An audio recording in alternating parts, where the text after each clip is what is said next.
High guys, welcome back to my channel smart Tanmoy and it's me Tanmoy. তো আজকে ভিডিওটা শুরু করছি এখান থেকে। এখন বাজছে 6টা। আমরা আছি কলকাতায়, ব্যাক টু কলকাতা। আজকে হলো রিসেপশন ব্লগ ইন কলকাতা। দেখতে থাকো তোমরা। আমি এখন রেডি হব, তারপর যাবো ভেনিউতে রিসেপশনে। বাই। তো আমি এখন রেডি হয়ে গ্রাউন্ড ফ্লোরে আছি, টোটোর জন্য ওয়েট করছি। তো এখান থেকে ভেনিউটা বেশি দূরে নয়, এই টোটোতেই যাবো।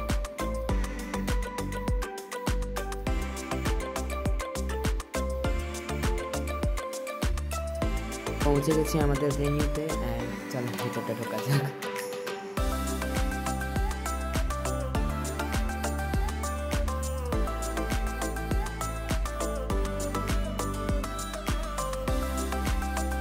তারপর আমি রাত্রিবেলা আরেকবার ভিডিওটা তুললাম যখন ফাঁকা হয়ে গেছে তখন। অ্যান্ড এন্ট্রি পথে আছে গণেশ ঠাকুর, যেটা এখন চলেই। তো চলে এসেছি আমরা এখন স্টার্টারে। এরপরে মকটেল নেব। মকটেলে ব্লু ল্যাগনটা আমার সবচেয়ে ভালো লাগলো।